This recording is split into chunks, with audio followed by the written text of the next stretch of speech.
आज गठबंधन की जो जीत है वो लोकतंत्र की जीत है, संविधान की जीत है, बाबा साहब की जीत है, अम्बेडकर जी, लोहिया जी, कर्पूरी जी, इन सबों की जीत है, इनके विचारधारा की जीत एक भाईचारा की जीत है और ये बिहार के लोगों की जीत और एक बिहार के लोगों ने एक बार फिर से देश में संदेश दिया है। ये संदेश दिया है सभी लोगों को जो देश को एक रखना चाहते हैं, गंगा जमुना तहजीब को कायम करना चाहते हैं, जो देश की प्रगति चाहते हैं।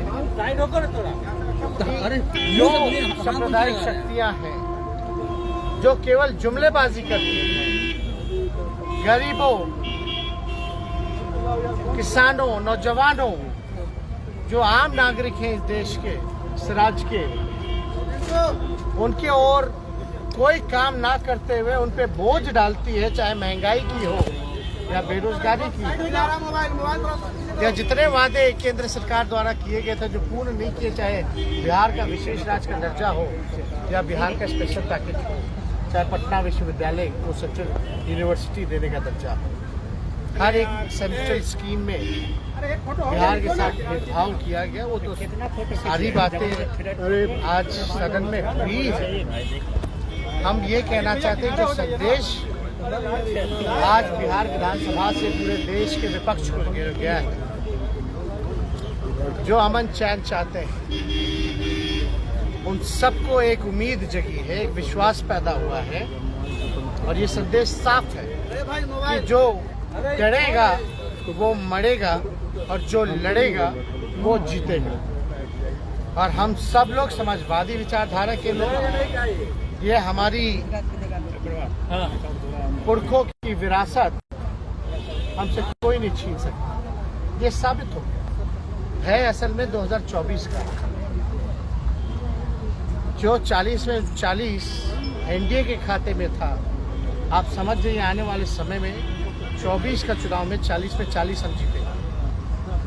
और जिस प्रकार से बीजेपी के लोग तो आज वोटिंग से भाग गए, ये लोग डरपोक लोग हैं और डर करके यहाँ सदन में सामना नहीं कर पा रहे हैं, तो अपने तीनों जमाइयों को आगे कर दिया, चाहे सीबीआई हो, ईडी हो, इनकम टैक्स हो। और कुछ गोदी मीडिया एक सुबह से एक न्यूज़ चलाया जा रहा था और बीजेपी और आरएसएस और तमाम इनके जमाई द्वारा एक भ्रम लोगों के मन में पैदा किया जा रहा था कि कहीं जो ट्रस्ट वोट है उसको प्रभावित करो और कहीं ना कहीं से तेजस्वी के इमेज को, आरजेडी के परसेप्शन को बर्बाद करो। एक कंपनी का नाम लिया जा रहा था, जो कंपनी साफ तौर पे हमने उसका नाम लिया है अर्बन क्यूब्स मॉल है। और ये मॉल जो है ये प्रोजेक्ट का नाम है। हमने पता करवाया ये कि भाई ना मेरा लेना देना, ये कहाँ से कौन मेरा मॉल भी बना दिया और छापे भी पड़वा रहे हैं। तो भाई हम पता कि भाई क्या है, तो पूरा कागज हम लेके आए, मंगवाए लोगों से। आजकल तो सारा ऑनलाइन है, कुछ डिटेल तो आपको मिल ही जाता है सारी चीजें। और हमारा तो जो कुछ है सबके सामने एफिडेविट में दिया हुआ है, चाहे हमारे परिवार का या हमारे पुरखों की संपत्ति हो या बात की जो भी बात हो। लेकिन भाई ये कौन ये चला रहा है इस तरह की न्यूज? अर्बन क्यूब मॉल है और असल में उस कंपनी का नाम जो सेक्टर 71 गुरुग्राम में जो छापे पड़ रहे हैं वो समझिए व्हाइटलैंड कॉर्पोरेशन प्राइवेट लिमिटेड, ये सारा कागज है, फॉर्म DIR है और इसके डायरेक्टर जो है कृष्ण कुमार है, जो पता चला। इससे पहले भी कोई होंगे, हमको क्या लेना देना उससे। लेकिन ये इस तरह से प्रचारित किया जा रहा था कि ये मेरा मॉल है। और हम लोग तो पहले ही से बोल रहे थे कि बीजेपी को जो तमाचा लगा है तो फिर से अपने जमाइयों को आगे करेंगे, सीबीआई झूठ मूठ का झूठा केस बनाएंगे और ये चालू रहेगा। ये मेरा कैरेक्टर बर्बाद करने का, परसेप्शन, इमेज जो है बर्बाद करने का इनका चलता रहेगा। तो हमने सदन में कहा कि इसमें तो पता चला ये तो मेरा लेना देना नहीं, लेकिन इसमें बीजेपी के सांसद का कुछ है।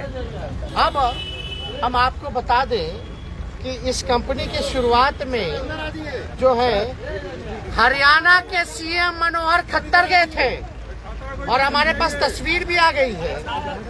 उद्घाटन जो है मनोहर खट्टर ने किया, जो हरियाणा के सीएम बीजेपी के हैं, और कुछ कहा जाता है कि इसमें जो इन्वेस्टमेंट है वो बीजेपी सांसद का। ये मनोहर खट्टर व्हाइट लैंड कंपनी का, पीछे देखिएगा व्हाइट लैंड, इसमें साफ तौर पे ट्वीट है व्हाइट लैंड कॉरपोरेशन का CM Manohar Lal Khattar, CM Haryana, bestowing words of appreciation for white land. अब तो भैया